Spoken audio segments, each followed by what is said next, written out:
Olá, amigo internauta, então novamente eu aqui, Fred João, trazendo para vocês o programa Tocando Oculto, juntamente com o meu amigo Orlando de Freitas Júnior e com o nosso professor Walter Teixeira, que hoje está de volta aqui com a gente, né, Walter? Teixeira de Andrade, exatamente. Trazendo de volta esse tema que hoje já não é mais sobre a Segunda Guerra Mundial, mas é sobre a contemporaneidade, né? O que nós vamos trazer para vocês a respeito da nova era, o que significa as raças finalizarem e começarem uma nova raça. O que significa esses termos que para muita gente ainda é complexo, ainda não está muito claro, né? Então, falando sobre contemporaneidade, o que a gente pode começar a descrever esse tema para o nosso amigo internauta, entender sobre o final de uma raça, começo de uma outra, o que vem pela frente, por que está essa bagunça toda no planeta? Bom, evidentemente, veja bem, a raça, como tudo, tem o início, meio e o fim. Né? Tudo é assim. Sim. O universo também. Tudo Primeiro sobre o conceito, né? O conceito de raça. Né? Então nós tivemos aqui no planeta Terra, já temos 5 raças. A raça adâmica, a raça hiperbórea, a lemuriana, a atlante e agora a raça ariana. E que demoraram milhares e milhares de anos para se estender. A sua raça ariana tem 1 milhão de anos. Né? 1 milhão de anos. A raça atlante, 8 milhões, 10 milhões. Né? Ela foi desaparecendo depois aos poucos. Né?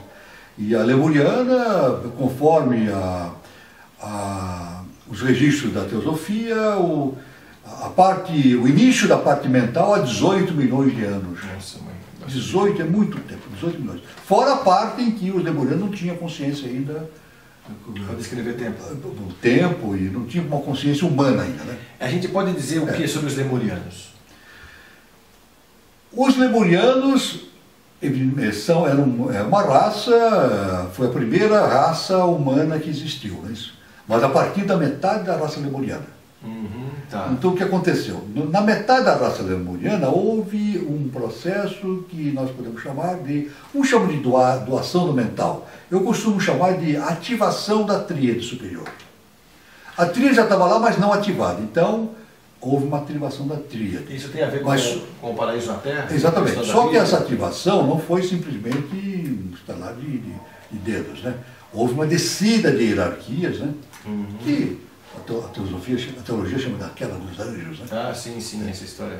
Então houve uma descida de hierarquia justamente para dar esse embasamento à raça lemuriana. Então, e é interessante nesse gancho aí que a gente começou a falar sobre o lado da Bíblia, né? Sim. Que é aquela coisa de você comer do fruto do bem e do mal, tudo foi uma grande simbologia, né? Uma grande simbologia. Que a Bíblia criou nessa história de ganho de consciência, não foi? Exatamente. O ganho de consciência a partir dessa raça lemuriana foi nesse momento, né? Do paraíso. Exatamente, o ganho da consciência superior, da tríade superior. Que é o livre-arbítrio, né? Que o pessoal sempre fala. O livre-arbítrio. Então, a partir desse momento surgiu a raça humana.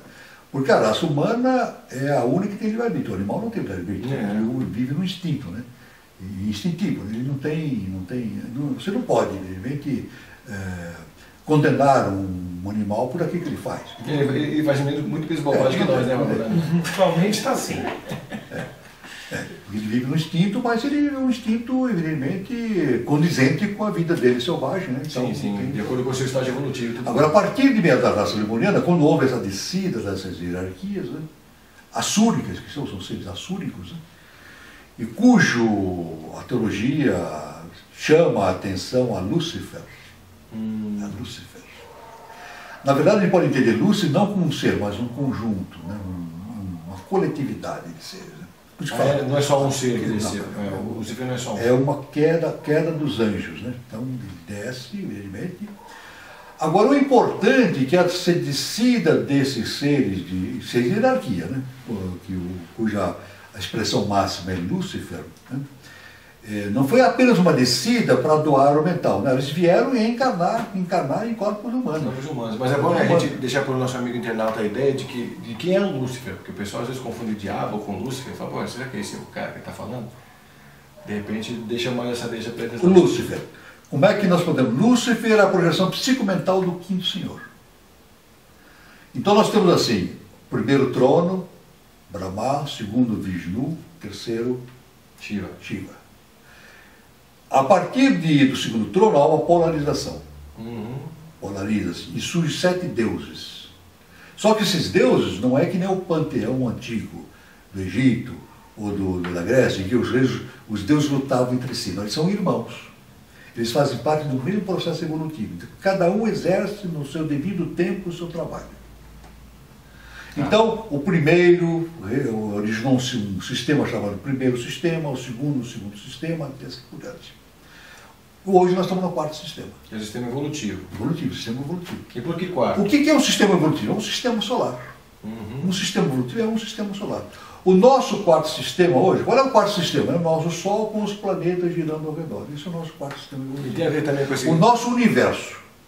Quando a gente lê os livros de teosofia, por exemplo, a Helena Pretor Blavatsky, ela cita esse fato. Quando ela diz o seguinte: quando eu falo universo, eu quero dizer sistema solar. É o nosso universo. O Sol com os planetas girando ao redor. Que é o sistema nosso evolutivo. Que é o nosso sistema, o quarto sistema evolutivo. E esse quarto sistema também tem a ver com o quarto dia de criação? Também, mas é claro, vegetal, animal... Evidentemente, é o primeiro dia, segundo dia, terceiro dia, quarto dia. Nós estamos agora passando pelo surgimento do quinto dia da criação. Evidentemente, quando Moisés escreveu a Bíblia, ele escreve a Bíblia de uma maneira alegórica. Ele fala primeiro dia, segundo dia, quarto dia. Né? Criou isso, criou aquilo. No momento em que ele cita o Éden, nós temos um momento interessante ali. Né? Nós temos um par, né? Um homem, uma mulher. Né? E a simbologia da serpente? A simbologia da serpente, agora vamos ver, vamos decodificar essa coisa. Decodificar. Isso é bacana. Tem, evidentemente, o Deus, né, que é o Jeová, né? O Jeová entra, passa pelo Éden e fala para Eva, né? Diz assim: olha, vocês podem comer todos os frutos aqui deste Éden, menos aquela árvore que está no centro do paraíso. Aquelas vocês não podem tocar. É isso. Que é a árvore do bem do mal. A árvore do conhecimento. Então ficou assim. Então a Eva ficou lá com aquele coisa na cabeça, né? Da árvore do conhecimento. Só que num determinado momento aparece uma serpente. Uma serpente aparece, né? E a serpente no conhecimento antigo, desde o Egito, é o animal do conhecimento, né? Então simboliza o conhecimento. O conceito dela no... Tanto que o símbolo da farmácia, da medicina, tem uma serpente. Né? E o capacete do Safarol tem uma serpente assim. Também. Ureus, isso aí no capacete dele. Então, na verdade, o que acontece? E isso é muito interessante, essa história, né? Diferente da teologia, nós vamos entrar na teologia ocidental. A serpente vem e fala para Eva, diz assim: o Jeová falou que se você comer daquele fruto, você vai morrer. Não é maçã, não tem nada a ver com maçã. Maçã foi invenção depois, é um fruto. Você vai comer daquele fruto, você vai morrer. Ele disse: mas não é verdade, não. Você vai ter vida eterna. Você vai ter conhecimento e vai viver para sempre. Coma. Aí a Eva ficou surpresa com aquilo e foi lá e comeu o fruto. Comeu o fruto, não é verdade? Então, isso aí é o jogo. Agora vamos decodificar. Vamos decodificar a história? O Jeová é constituído por 4 letras. Yod, Ré, Val, Het. Do hebraico, né? São 4 letras. Yod, Ré, Val, Het. Dá o Jeová. 4 coisas. 4 dias. 4 dias da criação. A quinta coisa está para ser desenvolvida. E essa quinta coisa é produzida pela ação da serpente, que significa o conhecimento. Mas estava tudo combinado. Tudo nos planos. Estava tudo no plano da divindade. Né? Então o Jeová chega, lança o quê? A curiosidade. Ele chega para Eva e diz assim: olha, não pegue daquele fruto. Tem um professor, eu vi um professor comentando um fato muito importante. Ele diz assim, na internet, ele fala o seguinte: olha, quando eu quero que um aluno leia um livro, um aluno pequeno, 8, 9, 10 anos, ele diz assim: olha, esse livro é muito bom, mas você não pode ler porque você não tem idade para isso. É que vai ler mesmo, né? A primeira coisa que o garoto pega um livro para ler. Isso é do ser humano, você desperta a curiosidade. Então esse jogo de Jeová com a serpente foi uma coisa combinada pelo processo evolutivo. Então Jeová diz assim, eu venho e jogo a curiosidade. E a serpente vem, que é a quinta coisa, e diz assim, não, vai lá e come. E a Eva foi lá e comeu. Uhum. Então isso aí agora na Bíblia. Eles andavam nus. É. Moisés conta, quando Jeová entra, pela outra vez ele entra, a Eva e o Adão se escondem atrás dos arbustos. Uhum. E eles fazem roupas de figueira, folhas de figueira para eles. E por que figueira? Pois é, também? tem um sentido, tem folhas de figueira.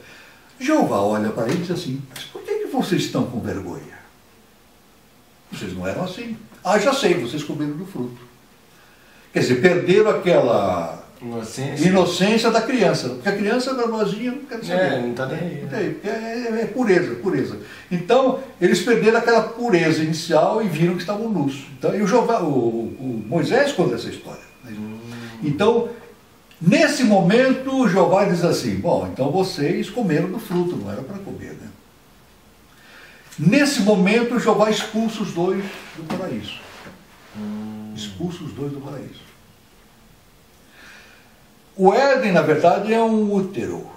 É um útero. A simbologia está aí. Então, veja bem, a criança vai se desenvolvendo, tem um momento que a mãe, aquilo tem que sair do ventre da mãe. Uhum. É um útero. É isso. Aí o Jeová diz assim, agora comereis o pão com o suor do teu rosto. Vocês vão embora. Então expulsou do quê? Do útero, do paraíso. E o útero da mãe é paraíso, né? É, porque tudo ali tem proteção, tem alimento, quentinho, a criança quando nasce faz um berreiro tremendo, lá diz, puxa, saí daqui, estava tão quentinho aqui, né? Então é um trauma tremendo, o nascimento é um trauma, né? É um trauma terrível, né? E tanto que o médico diz, ele tem que dar uma pancadinha para ele respirar e chorar, né? Chorou, está vivo, né? É. Então nesse momento, agora veja bem que importante, eles se vestiram com folhas de figueira. A Bíblia diz assim, quando Jeová expulsou do paraíso, ele fez roupas com peles de animais. Ah, só tinha os dois, como é que tem animal? Tem animal? Ah, pois é, está na Bíblia. Você aí tem que conversar tem que conversar com Moisés, né? Então, aí eu tenho que chamar o Moisés para explicar por quê, né? Mas está escrito lá, Deus fez com roupas de peles de animais, e saíram, né? Então, agora veja bem o seguinte, olha, Deus fez o homem do quê? Do barro. Do barro, né? Deus pegou, modelou o homem, soprou, é isso? Fez o homem do barro. Depois eles vestiram roupas com pele, com folha de figueira. Uhum. Depois, quando eles foram expulsos, com roupas de animais. Você vê que existe uma sequência do mineral para o vegetal. Depois não. E o que? Roupas. Então, uma roupagem mineral, uma roupagem vegetal, uma roupagem animal. Então, isso está de acordo com o processo de evolução humana e dos sistemas evolutivos. Então, a gente passa, justamente na quarta cadeia, nós temos, na quarto sistema evolutivo, nós temos 7 cadeias. A primeira cadeia é uma cadeia ligada ao mineral, a segunda cadeia ligada ao vegetal, a segunda ligada ao animal, que é a lunar, e a quarta cadeia ao minal. Depois as outras que não são. Depois as outras, super-humano, subdivino e divino. Então você vê que tudo se encaixa. Então aquela história do Moisés, ela está codificada, a gente decodifica através do conhecimento do profundo. E a gente entende perfeitamente. Então, na verdade, se você abrir a Bíblia, hoje é fácil consultar a Bíblia, pesquisar, porque você vai lá no Busca. Tem tudo lá. Você põe assim, você vai lá no Busca, põe assim, pesquisar, Lúcifer. No Velho Testamento, não tem Lúcifer no Velho Testamento. Não existe essa palavra Lúcifer no Velho Testamento. Por que não? Porque não existia. Eles não falavam esse nome. Lúcifer foi criado o quê? Pela teologia ocidental. Lúcifer foi inventado pela teologia ocidental. Então a invenção humana. Aí então diz assim, você vê lá na teologia ocidental, que não tem isso na Bíblia, não tem. A teologia ocidental, quem inventou? Os padres católicos, né? Eles inventaram o seguinte, Lúcifer é o príncipe das trevas. Tá. Mas não tem sentido. Porque trevas, no sentido da cosmogênese, quando Deus disse faça-se a luz, na verdade ele fez a polaridade, luz e sombra. E no início era trevas, era o equilíbrio entre luz e sombra. Então dizer que Lúcifer é filho das trevas não tem sentido. Lúcifer, na verdade, ele é projeção, não tem 7 deuses, ele é projeção do quinto senhor. Existe um quinto senhor que é justamente o domínio do mental e ele é a projeção desse quinto senhor. A projeção psicomental. Que é para fazer jogo da polaridade também, né? Exatamente. Então a missão do quinto senhor, também com as suas hostes angelicais, foi justamente trazer a possibilidade do desenvolvimento da tríade superior. Mental concreto, Buddha e Atman. E o mental concreto justamente é o corpo causal. O mental abstrato, chama-se o corpo causal. Então o animal não tem corpo causal, o homem tem. Então, isso tudo a gente está descrevendo. Isso tudo estou descrevendo cosmogênese, e antropogênese. Que está ligado à era da Lemúria, que é a terceira raça. Terceira raça. Daí então surge a quarta raça, né? Vai evoluindo. Que é Atlântida, então. E hoje, aí chega no tempo de Atlântida, a Lemúria desaparece por questões de uma grande convulsão, uma convulsão lá, em que houve uma queda pelo fogo, né? Convulsão pelo fogo. E depois houve uma Atlântida também, a quarta raça, houve uma convulsão, mas agora no sentido da água. Teve umas 3 ou 4, acho que umas 3, né, Orlando? Umas 3 inundações, né? Foram 5 momentos de destruição, né? De 8.000 anos para cá, a Atlântida foi sendo destruída paulatinamente, até que a última destruição foi 9.560 a.C. por Poseidon. E aí o Platão esteve lá no Egito, né? Platão não é o Platão, esteve lá. Foi Solon, que era um grande estúdio político e um homem muito culto, esteve no Egito e os hierofantes egípcios contaram para ele a história da Atlântida. Ele transcreveu. Ele trouxe e contou para Sócrates. Porque contou para um descendente de Solon, fizeram uma reunião. Eles fizeram uma reunião e essa história foi contada. O Platão era pequenininho. Porque naquela época era tudo de boca ao ouvido. De boca ao ouvido. Então o Sócrates gravou aquela história e contou para o Platão, e o Platão então escreveu nos seus diálogos. Conta a história justamente do desaparecimento da Atlântida, né? Então isso é tudo o processo da cosmogênese, né? Com o desaparecimento da Atlântida, um Manu chamado Vaisvasva, que é o Noé bíblico, tira uma elite da quinta subraça semítica e leva, atravessa, vem pelo oceano, depois pela Europa e leva lá para o extremo oriente, chamado Planalto do Planir, Meseta do Pamir, uma região montanhosa, uma região assim, transhimalaíanica com relação à Índia. Então tem a Índia, tem o Himalaia e tem a Meseta do Pamir, uma região muito montanhosa, e ali surgiu o Império de Irã, justamente com a formação desta clã que ele trouxe, uma elite. Então, sempre que funciona dessa maneira, quando uma raça some, uma elite é tirada dali para fazer a semente de uma nova. Legal, bacana. Então, ele é um Manu semente, que chama. Né? Ele vai, semeia, para depois o Manu colheita receber do outro lado. Legal. Bom, então fique com a gente que a gente não acabou esse assunto não. Vamos só dar uma pausinha, daqui a pouco a gente está de volta.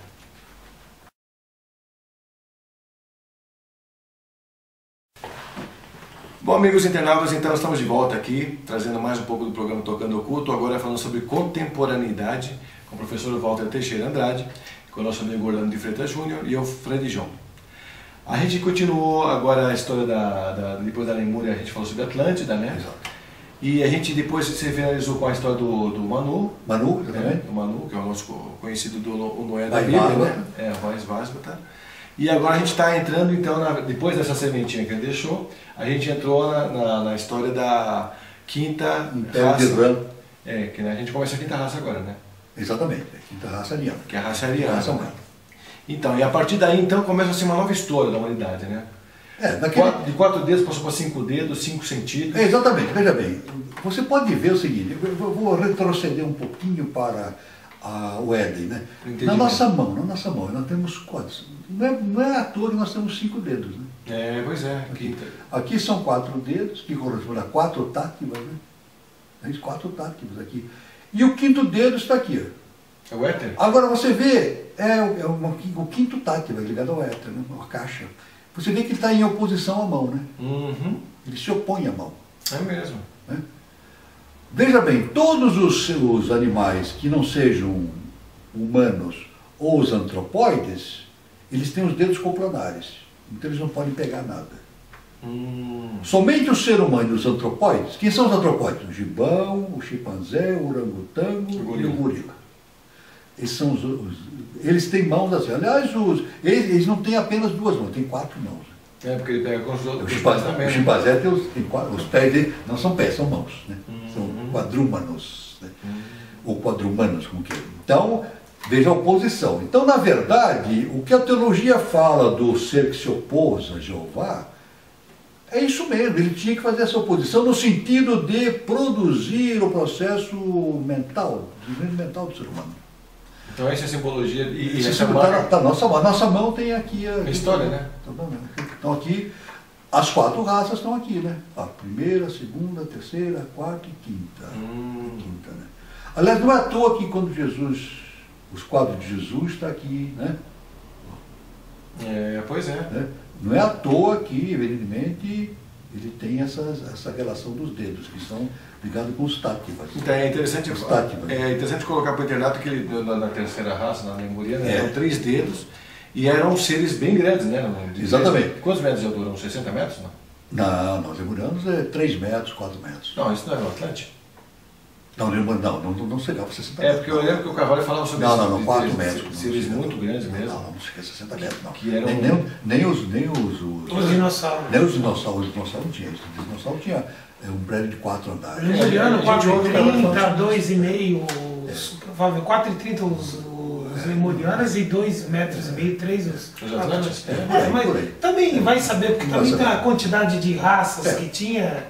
Vamos pôr uma média. Uma média. Eram seres elevados, mas não chega, 60 metros, muita coisa. E tem um olho só também, né? Um olho só na pele. O lemuriano, realmente ele tinha um olho só, depois ele se interiorizou, que formou a hipófise, né? Que é o famoso a epífise. O cíclope, né, que a gente conhece. Pineal. Não, estou fazendo pineal, né? É o olho interno, o terceiro olho, né? Mas você vê que na nossa mão, e você pode ver, quando eu faço assim, o dedo mais dilatado é esse aqui, Saturno. Então aqui eu tenho um emocional muito forte, aqui o mental, e o mental superior ainda é pouco desenvolvido. Né? Então, eu tenho o emocional aqui, né? E aí esses dois significam o quê? Esses aqui são fases anteriores da evolução. Mas esses aqui são os mais... a nossa contemporaneidade está ligado com esses fatos aqui. Esses 3. Então, o dedo maior aqui é a emoção muito pronunciada, depois tem o mental um pouco mais desenvolvido, o mental inferior e o superior aqui um pouco desenvolvido. Né? E não tem nada... pouco desenvolvido. Engraçado que... Agora você pode ver. Faz aquele símbolo, você pode ver as outras 2 fases e coloca só os 3 partes. Símbolos. Esse é o mental, né? É isso. Quando eu quero que uma pessoa não fique falando bobagem, o que eu faço? O mental fechando a boca dele. Eu faço assim. Então você usa esse dedo... Esse dedo que é o mental. Eu digo assim, pense antes de falar. Olha que legal essa simbologia. Pense antes de falar. Quando eu quero apontar o lugar para alguém, onde é que fica a estação, não sei o que lá? Mental. Isso. Agora, quando eu quero agredir alguém mundialmente, como é que eu faço? Você faz assim, é verdade. É o emocional. É a maior... Não fica bem eu fazer isso, mas eu tenho que explicar a origem disso, né? Em qualquer país do mundo, quando você faz assim, uma ofensa, e é fálico, né? Tem um significado fálico. Você vê que tudo tem explicação. Tudo. A reação humana não é uma coisa aleatória. É isso? Aliás, quando eu quero dizer que um sujeito não funciona bem da cabeça, eu faço assim, olha. A mente dele está girando, a mente está girando, quer fazer, né? Então tudo tem essa expressão. E qual que é o dedo que você põe um anel de compromisso? Um sol. Então, se aqui é emocional, por que a gente usa neste dedo? Não, aí é uma boa pergunta. É boa pergunta aí. Nosso irmão Aí na questão do sol, aí é que... Ele é especialista no assunto. Não, nessa parte aí de mão não. Aí que seria a sua coluna. Exatamente. Exatamente. Oh, meu Deus, a sua coluna. Como é que é que ficou? É um assunto específico aí, né? Porque é interessante isso. Tudo da mão. Eu perguntei porque se esse aqui é emocional, por que a gente não colocou o anel aqui? Pois é. E põe o anel aqui. É um compromisso emocional, né, cara? É emocional, Mas você vê que toda a maneira do ser humano se comportar tem relação com os táticos, né? Os 4 táticos, né? E os 5 táticos. Né? Então, na verdade é o seguinte, tem uma coisa, olha, são 5 dedos, mas nós vamos ter 7 dedos. Né? Então, a gente vai ter uma sexta raça, que é a raça... Exatamente. É a raça bimônica, não? A raça que é bimônica, mas a raça qual que seria a sexta? A sexta é a sua sexta raça-mãe. Não tem nome, não chegou. Não, raça dourada. Raça dourada.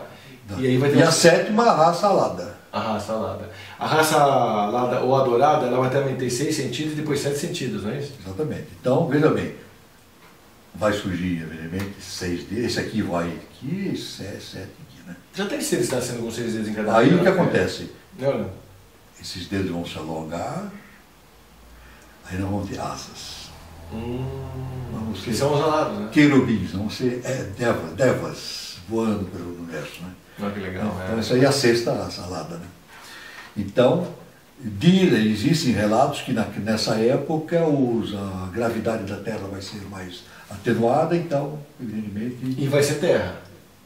Não, isso é uma outra história. Aí tem mais um caminho. Ele tem que entrar numa outra consideração que é mais complicado, né? Mas, veja bem, a gravidade de onde vai surgir vai ser bem reduzida. Aliás, no tempo do dinossauro a gravidade era menor, por isso que era possível ter o dinossauro. Hoje seria impossível o dinossauro existir. Ele acabava com a Terra toda. Não, seria impossível ele sobreviver por causa da gravidade. Porque já pensou o coração do dinossauro bombear aqueles... Não tem Nossa, não tem jeito, O dinossauro tinha uma altura de um prédio de 4 andares, né? 4 andares são... Não, teve dinossauros descobertos aí. Qual é a altura aqui? 3 metros? 3 metros? Se for 12 metros de altura. 12, 15 metros. O comprimento também é 15, 20 metros. Bom, depende do dinossauro, tinha aqueles grandes e os pequenininhos também, né? Pois é. Mas pela gravidade, existiam os pterodáctilos que voavam, né? Também. Eram seres de dinossauro, pterodáctilo, voavam, uma coisa imensa, aquelas asas imensas. Né? E não tinha pena, não, era pele. Né? Então, e dentro desse assunto que a gente está levantando para o internauta sobre a contemporaneidade aqui, a gente está vivendo esse momento aqui conturbado do 4º dia, né, 5ª raça, 6ª sub-raça, entrando para a 6ª sub-raça, e a gente fica perguntando, né, poxa vida, a gente sempre fala, eu falo sempre falando isso aí, a gente fica falando, poxa vida, a gente cresce na tecnologia, emburrece no mental, o emocional está cada vez mais atrasado, porque as pessoas estão se pouco tolerando, estão pouco aceitando, estão mais racistas, quer dizer, o emocional está cada vez mais complicado, a gente está com mais medo da violência. Quer dizer, parece que alguém que disse alguma coisa 2.000 anos atrás, foi esquecido completamente, porque não tem nada de amar uns aos outros, né? Não tem nada de amor ao próximo, quer dizer, foi esquecido completamente. Impera a violência, impera o ostracismo mental, que as pessoas procuram sempre não pensar, ainda mais com rede social, que isso ajuda muito, né? É o Instagram, é o Facebook, é uma rede virtual mentirosa, que você perde tempo atualizando aquilo, em compensação poderia estar lendo um livro legal, podia estar assistindo algum documentário bacana que pudesse te instruir. No entanto, a gente perde muito tempo, que já não é mais 24 horas, é 16, né? O dia, mudou também o tempo. Então, quer dizer, a gente tem cada vez menos tempo para se fazer cada vez menos coisa. Porque a gente tem muito menos coisa para se fazer diante das ocupações virtuais que a gente se propôs a fazer. Isso tem uma explicação. A Terra tem um perfil de consciência. Esse perfil a gente pode perceber pela nossa estrutura centenária, né? Nós temos aqui uma tríade superior, são 3 pontos, e temos um quaternário, 4 pontos. Então nós podemos estabelecer percentual, 30% aqui, 70% no quaternário. Então nós podemos dizer o seguinte, 70% da humanidade vive na zona, no quaternário. Na zona do euro. Esse quaternário ele tem uma parte superior mais evoluída, uma menos evoluída no meio, e aí embaixo uma zona... grande plataforma, né? A grande... Aí Tá todo mundo lá. Seres completamente desorientados, etc. Sem moral, sem ética, sem nada. Né? Mas a gente está percebendo isso como... Mas é 70% da humanidade. É por isso, por quê? Porque, como nós, evidentemente, houve uma transmigração dos seres da Lua para a Terra e trouxe esse contingente muito grande de consciência lunar. Então, hoje o problema na Terra é justamente tentar resolver essa questão do comportamento lunar, que é muito proeminente. E esse comportamento lunar é involutivo. Então, e compromete todo o cenário evolutivo de quem está vindo por aqui. Né? Exatamente. Então nós temos a tríade, evidentemente, todos têm a tríade, senão não seria mais a grande maioria tem a preponderância do emocional. Se a gente pegar o quaternário, isso é muito importante para esse entendimento. Se a gente pegar o quaternário, nós temos aqui o físico denso, o vital, o astral e o mental superior. A alma humana... Mental concreto. A alma humana é justamente essa relação do astral com o mental concreto. Isso chama-se o psicomental da psicologia. E isso que evolui. É esse que faz... Esse filamento pequeno aí. É esse nível, que ocorre a evolução. Agora, evidentemente... o grande processo da humanidade é fazer essa transformação emocional. Mas isso leva tempo, é muito complicado. Não é possível você resolver isso em 10 anos, 50 anos, 100 anos. Isso leva milhares de anos. Porque o ser humano ele caminha realmente... A gente está descobrindo de umas décadas para cá o quanto se fez de cagada no planeta. Também. Em vários sentidos, né? Em vários segmentos. Eu quero mandar um beijo para nossa querida amiga Cristina Cairo, que escreveu um livro belíssimo chamado Linguagem do Corpo, né, que eu aconselho todo mundo a dar uma olhada nele, inclusive no número 3, porque ela fala exatamente das fases da criança, né, onde a gente percebe que a criação é toda errada. A gente é criado desde do ventre até a fase mais adolescente e adulta de uma forma totalmente errada.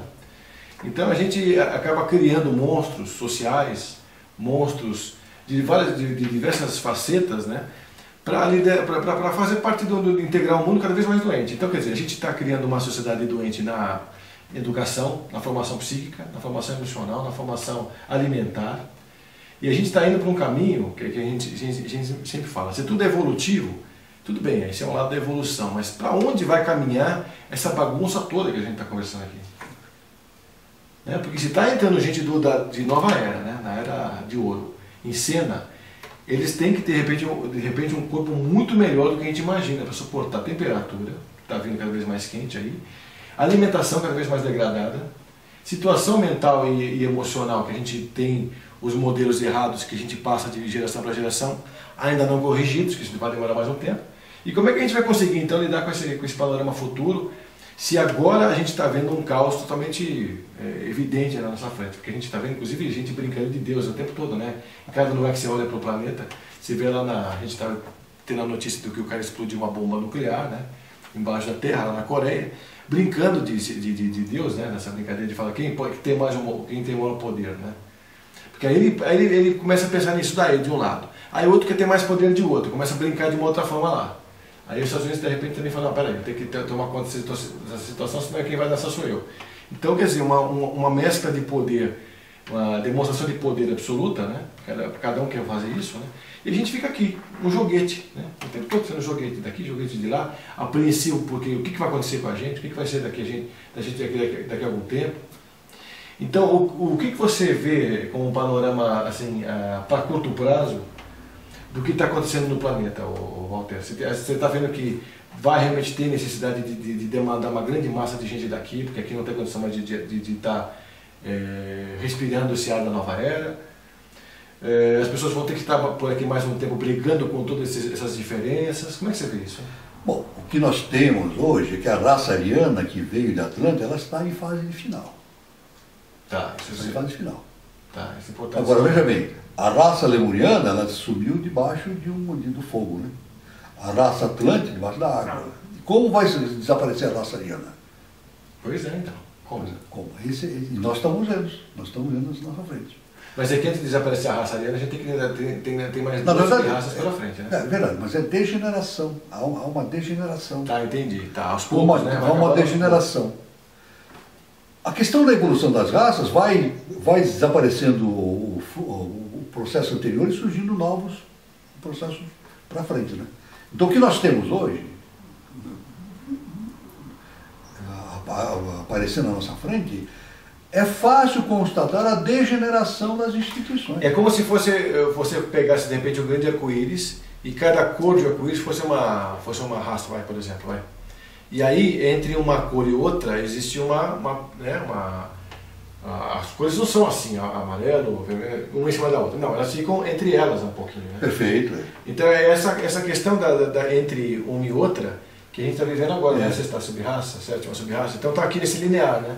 Até ela totalmente se desaparecer e entrar outra para assumir o lugar, é isso? Exatamente. É importante a gente passar isso para o internauta, porque ele tem noção de que acaba uma, começa a outra, acaba... Não é assim. Existe uma superposição. É uma superposição, eles vão... Os lemurianos, eles viveram com os atlantes durante um certo tempo. Assim também os atlantes viveram em contato com os arianos durante um certo tempo. E fizeram guerras entre si. Solon, quando esteve no Egito, ele soube disso. Que quando aquela cidade, né, a última cidade lá, Poseidon desapareceu, uma leva de atlantes veio invadindo a Europa, levando tudo de roldão. Isso. Então isso, 400 anos de Cristo, 300 e tanto, o elefante egípcio contou para o Solon isso, né? Que os atlantes foram tomar, isso há 9.000 anos antes do tempo que o Solon estava conversando com ele. Os atlantes vieram e bateram de frente com as muralhas de Atenas. E não conseguiram derrubar as muralhas. Não conseguiram.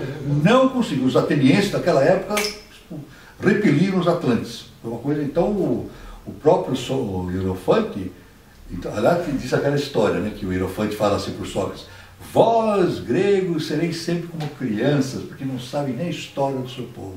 Olha, porque o Solon... ele está igual a gente. O Solon dava... Que ano foi que o Solon entrou? Foi 400 a.C. E o Solon conhecia talvez no máximo 1000 anos antes de Cristo. Antes de Cristo não, né? 600 de Cristo não existia, né? 600 anos antes da sua época, então tinha muito pouco conhecimento. E mesmo hoje nós sabemos muito pouco. A gente sabe. Inclusive, a gente acabou de falar, o que a história conhece? 3.000, 4.000 anos. Daí para trás não tem muito, na verdade. Não, na verdade a gente... Troia, a guerra de Troia foi 1200 a.C., na verdade, foi descoberta agora, no século XIX.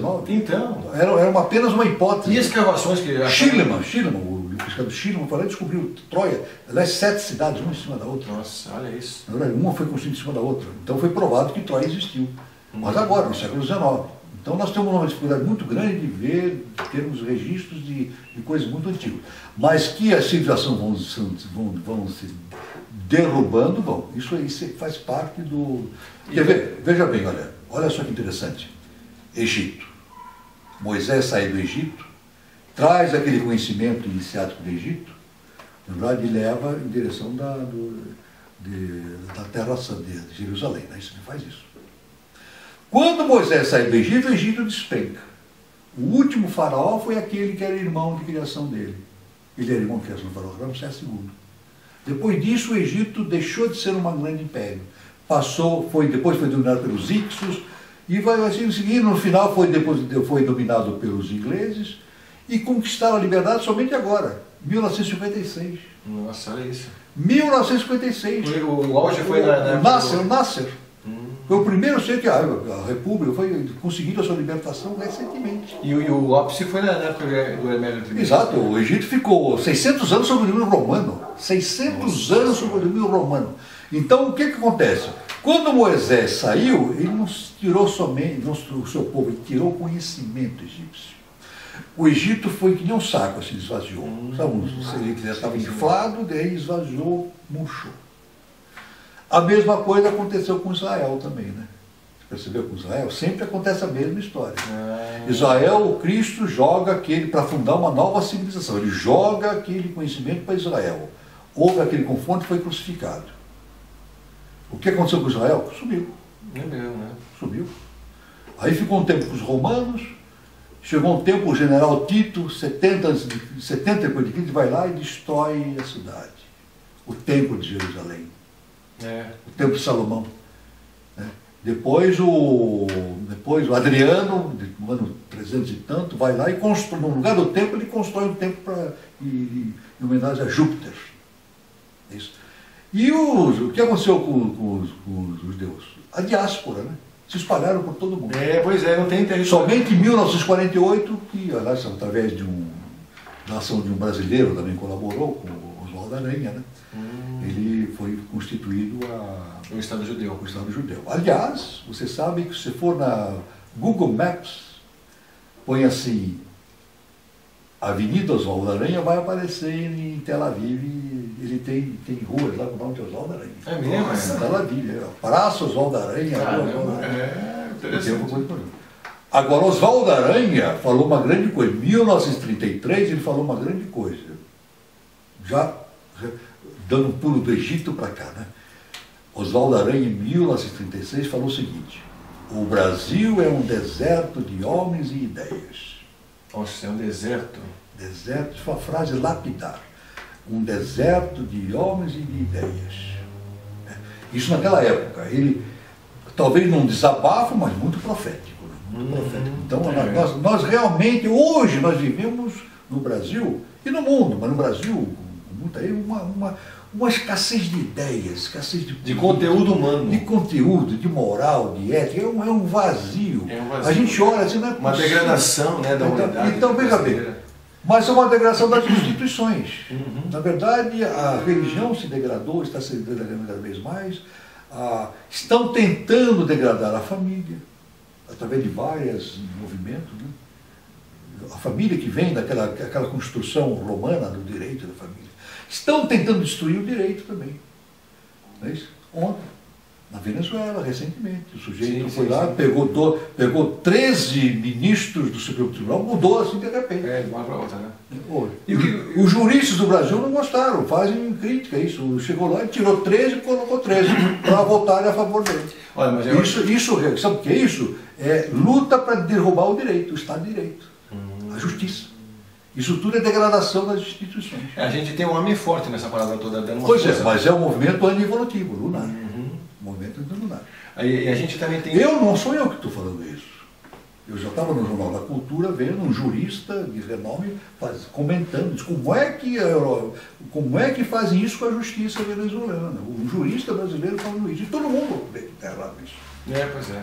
Mas é o fim dos tempos. É uma sociedade que está se degenerando. Não é só no Brasil, no mundo inteiro. A gente vê por outro lado. Nos Estados Unidos, recentemente, um homem ficou 30 anos preso. Depois de 30 anos, ficou que ele era inocente. Ai, meu Deus do céu. Estados Unidos, 30 anos, o homem ficou preso. Depois, agora, os advogados lá se interessou pelo caso e descobriu, provou que ele é inocente. Como é que pode, nos Estados Unidos, um homem ficar 30 anos preso e inocente? Pois é. Quer dizer, os Estados Unidos é um padrão de justiça mais evoluído, etc. Mas tem os problemas internos da justiça, etc. Né? A degeneração, veja bem, eu vi recentemente, alguns anos atrás, um filme americano, né, em que o cenário era houve um momento que estavam num escritório da advocacia, né? Então, estavam tentando defender um sujeito nitidamente imoral, falcatrua. Eu acho que eu vi esse filme que você está falando. Aí tinha uma estagiária. E o dono lá foi uma crítica, né, desse filme americano, né? E a estagiária fala assim: mas eu não acredito que esse escritório está defendendo esse sujeito que é nitidamente corrupto, culpado, né? Aí então, no filme, o dono do escritório fala assim: olha, eu vou dizer uma coisa. Se nós defendêssemos só inocentes, a gente tinha que fechar as portas. Tá vendo? Pois é. Na verdade, se defender só inocentes, tinha que fechar as portas. Então, mas na verdade é uma coisa. Por exemplo, uma opinião minha. Você quer uma opinião minha? Quando você paga a fiança. Eu acho um absurdo isso.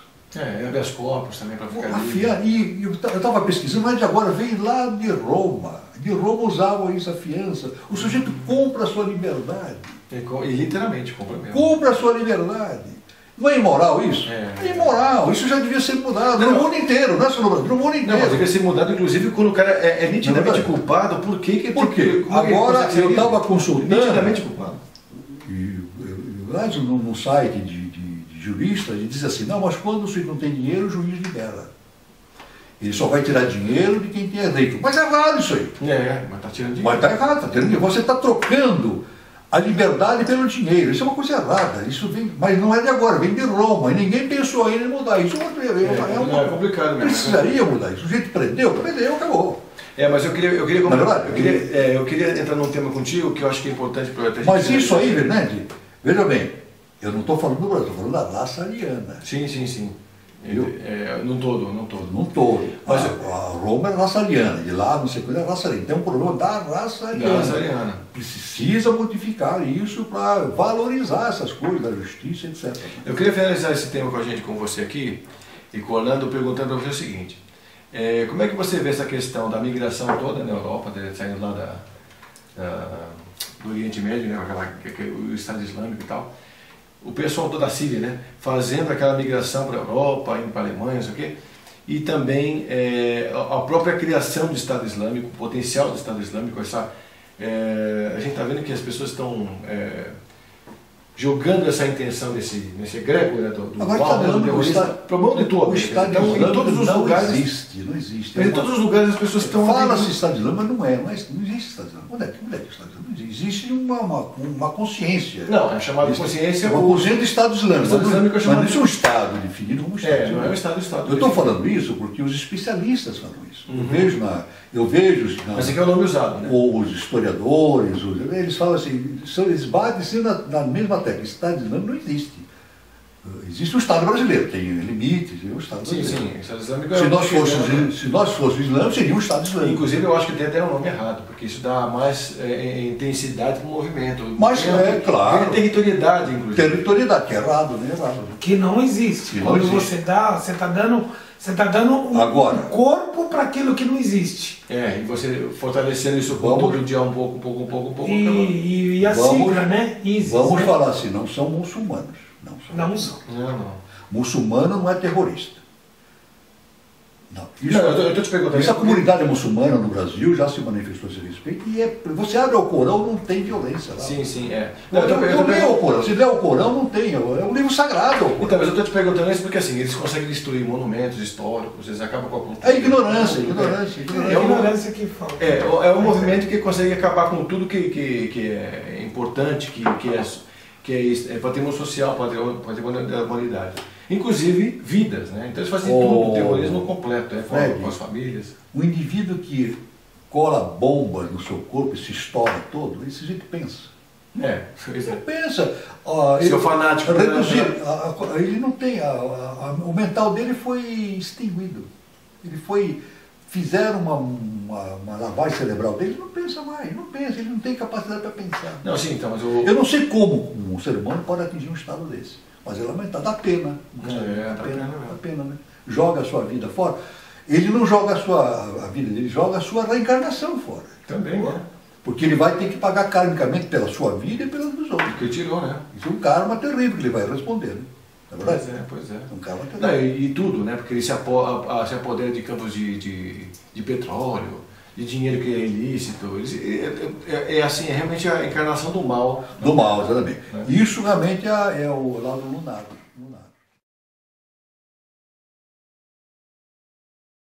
Todos esses movimentos têm uma visão, um foco central na cultura ocidental, que é a cultura ariana.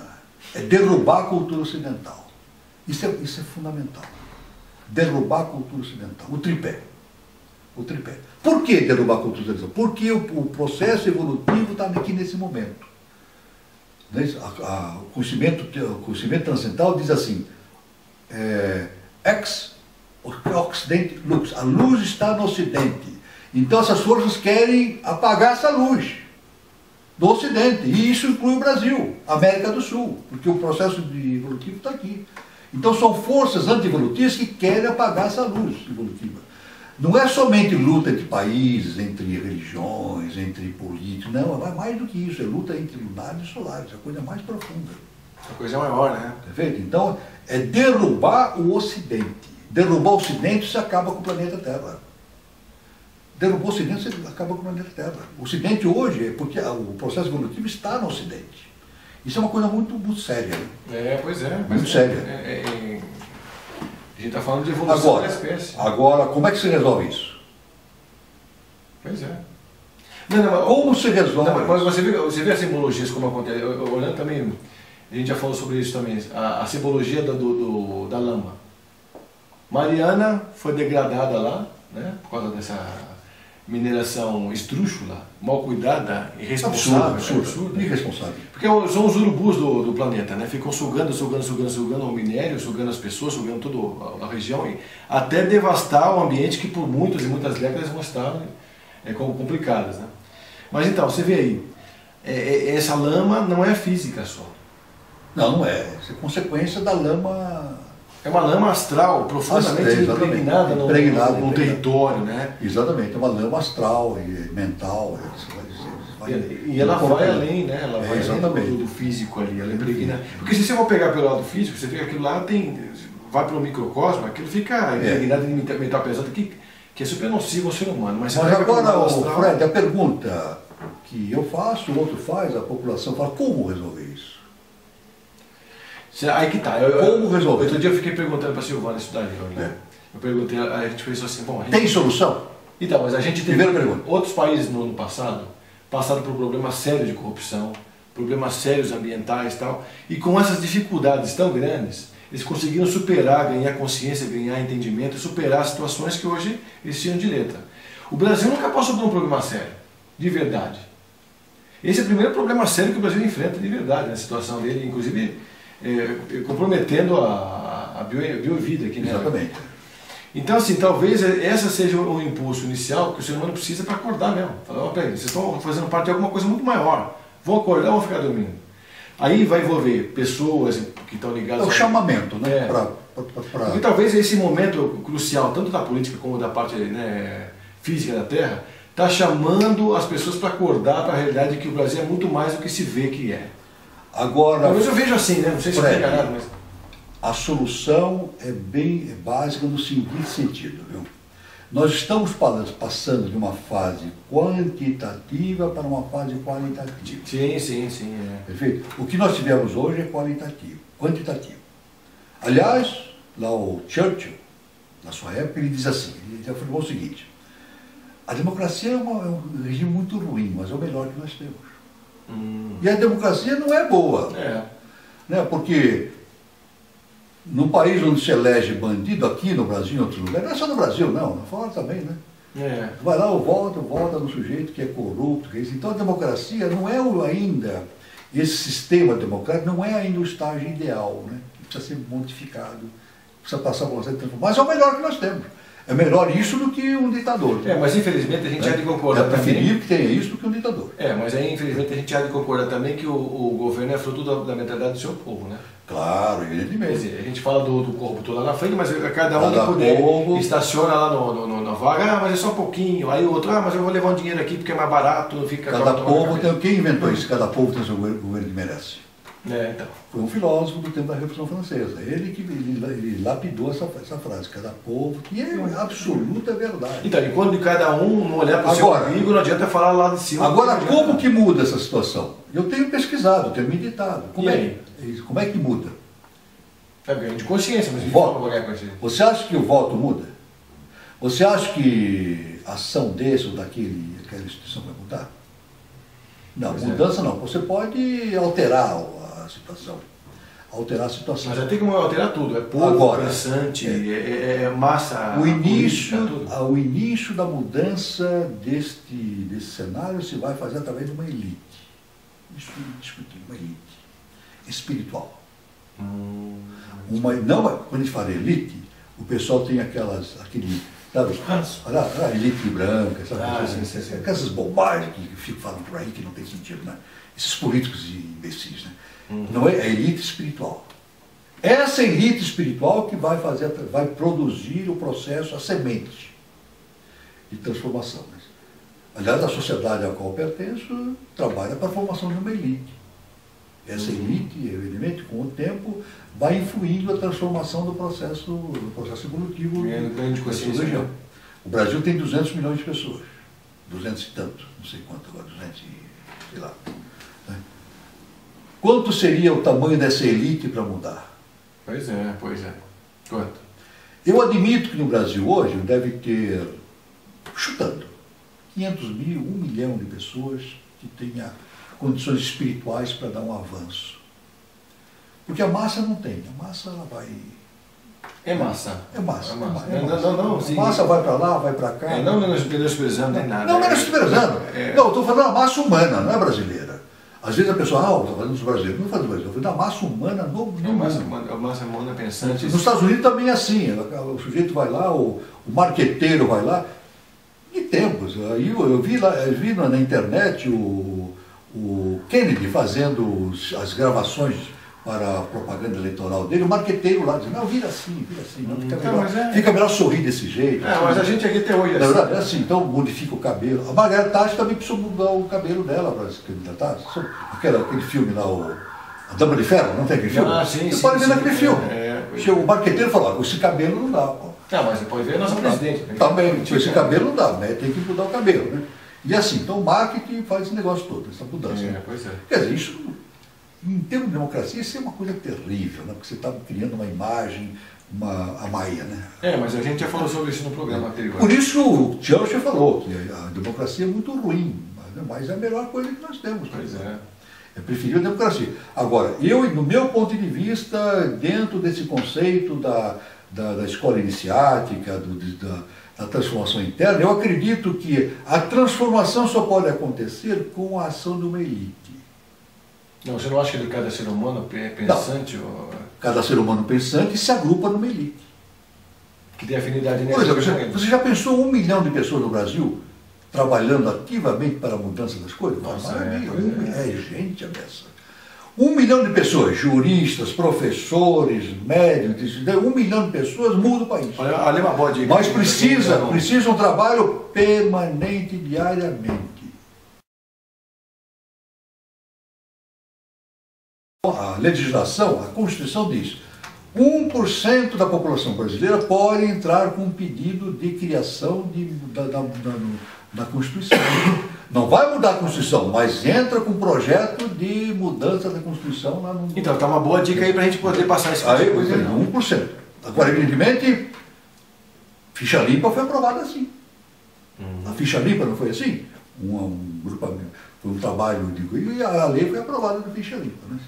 Demorou, mas... Então, tudo bem, mas veja bem que a sociedade é regimentada e uma elite trabalhando, ela vai, e essa elite vai aumentando, vai criando, vai se potencializando, vai criando egrégora. Essa egrégora vai aumentando, então a elite tem esse poder, então é claro que a elite não vai poder transformar um bruto em adepto. Né? Não vai fazer essa alquimia. Pegar um grito bruto e transformar num adepto. Mas isso a lei vai fazer a parte dela, né? O bruto vai ser transferido para um outro ciclo evolutivo, porque ele vai se formar. Inevitavelmente ele vai se formar num adepto, né? Ele tem que caminhar. O bruto vai se formar num adepto, mas ele tem que estar num ambiente adequado para o seu processo evolutivo. Se não é aqui por causa do aqui, vai ser outro planeta, outro sistema evolutivo, mas a lei vai cuidar disso. Mas a nossa parte é justamente trabalhar para produzir coisas boas para a comunidade, né? Isso, para o sistema todo, através disso, só faz através de elite. Através de elite. Mas trabalhando ativamente. Mas uma elite não ligada a partidos ou política, não. Uma elite independente, apartidária, apolítica, religiosa, sem qualquer vinculação com qualquer... unicamente trabalhando pela ética, pela moral, pela consciência humana, etc., pela cultura, né? E batendo firmemente. Tem muita gente. Muita gente. A gente sabe que sim. Aqui não aparece muito na mídia, mas tem sim.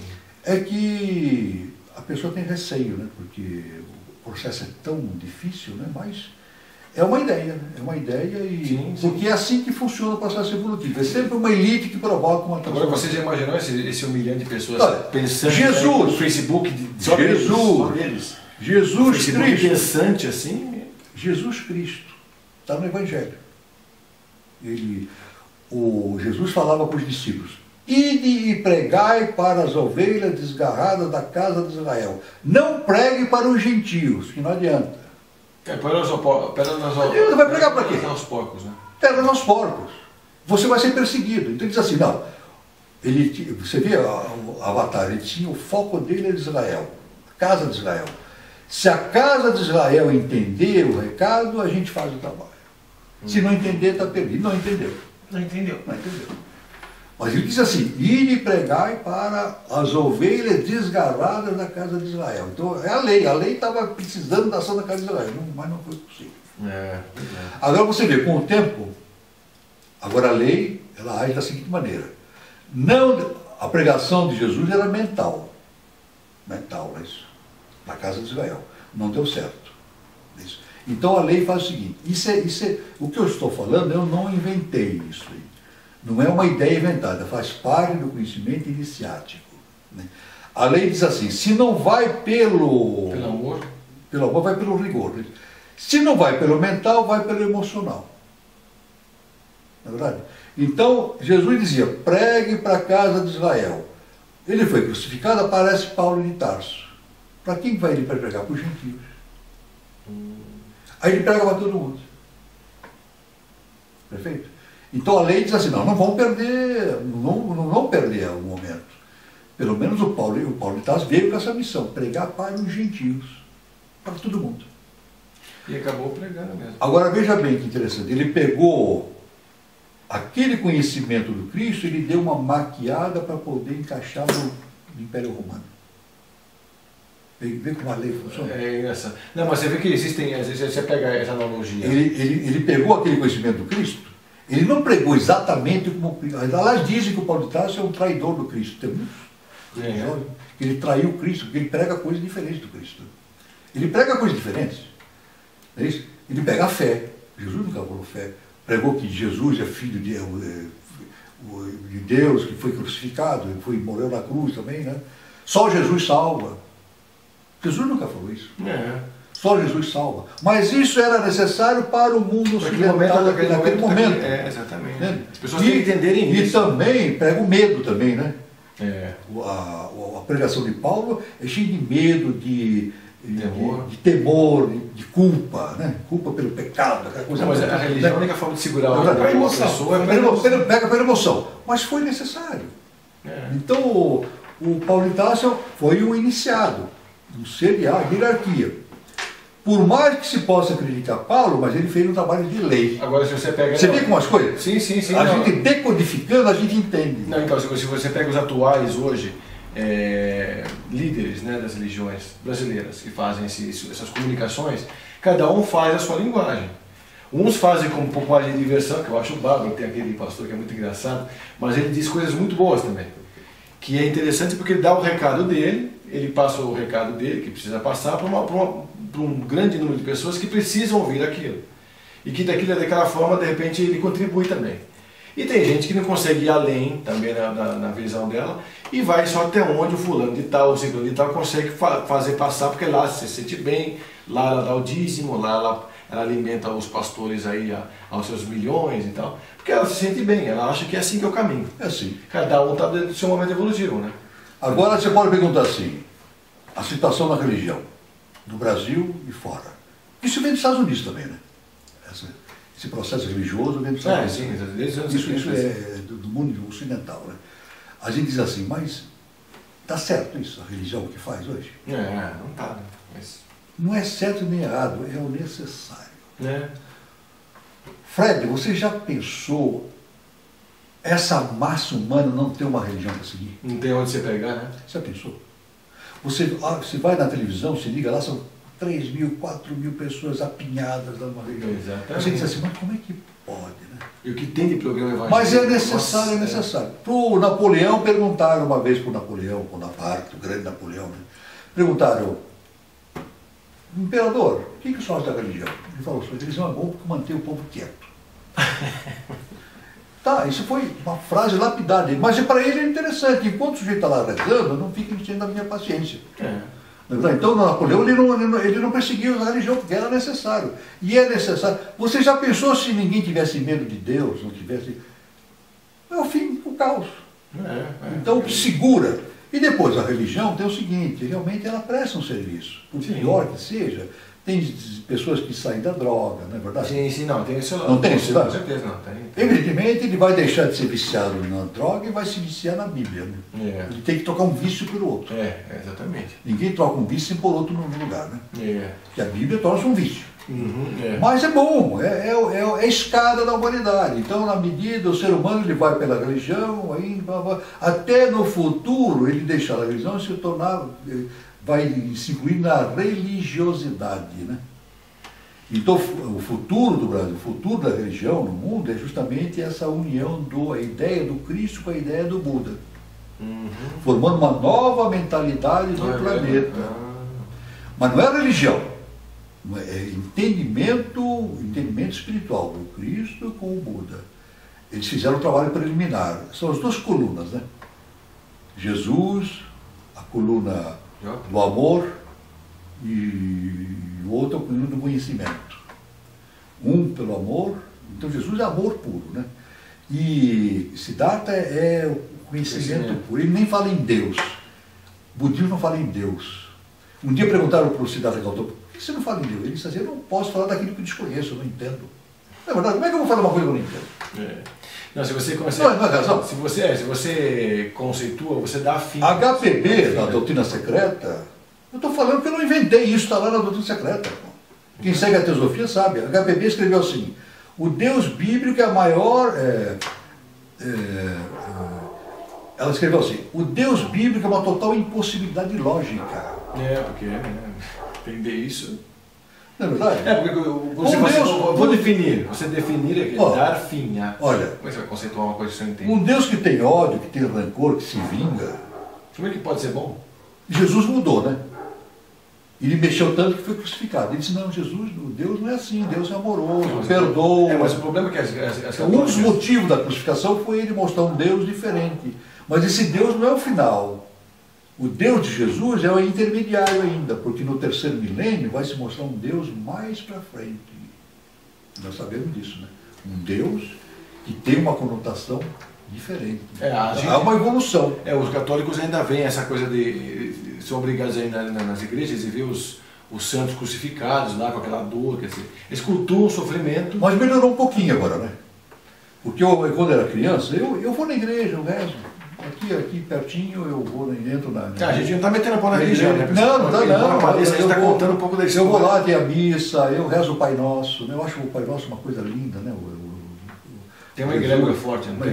Uma egrégora Pai Nosso. Poderosa. Eu vejo lá, faço a minha meditação, entro na igreja, eu gosto daquele silêncio da igreja.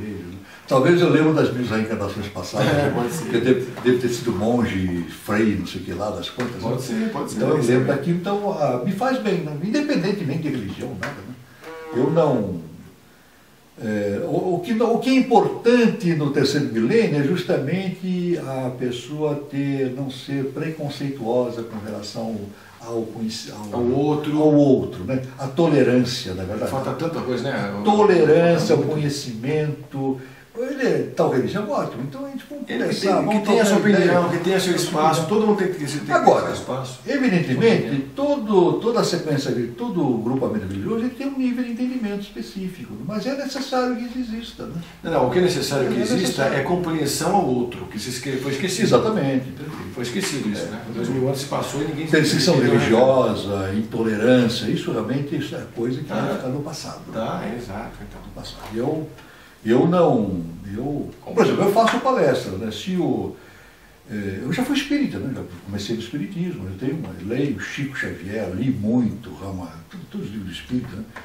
E, evidentemente, o tempo a gente vai mudando, as coisas a gente vai encontrando novos caminhos, né? Mas ótimo, é uma coisa fantástica, né? Então. E o espiritismo, também os luteranos também, né? Eles fazem um serviço maravilhoso, né? Então cada um na sua praia, momento, né? Na sua praia. Agora, evidentemente, no final o que vai valer é o autoconhecimento, né? O sujeito se libertar das amarras, né? E encontrar o Deus dentro de si mesmo. É isso aí, tá certo. Isso é importante, o Deus dentro de si mesmo. Que é um conhecimento gnóstico, né? Um conhecimento gnóstico, né? Ou seja, eu encontro dentro de mim, não vou depender de ninguém para fazer o meu próprio desenvolvimento, depende de mim mesmo. Só que isso está para frente.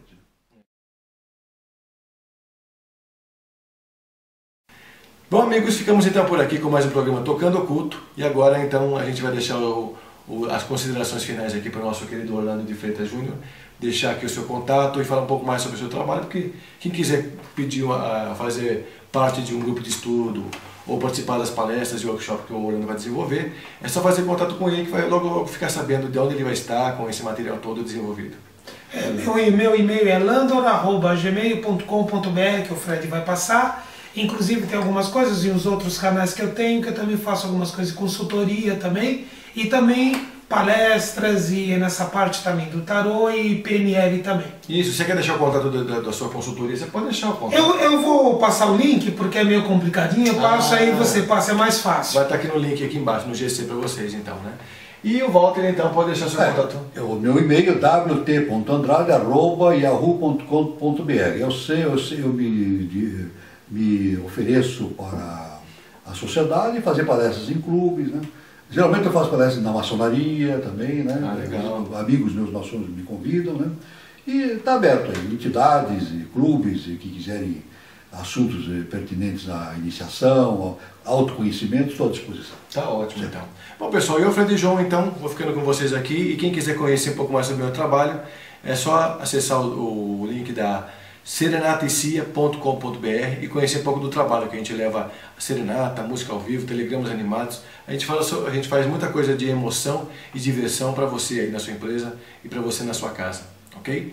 Entre no site que é o www.serenataecia.com.br, como aparece aqui embaixo no GC. Gente, obrigado então, e fiquem com o próximo Tocando Oculto. Assim que a gente já tiver um tema, vocês vão curtir com a gente uma nova história.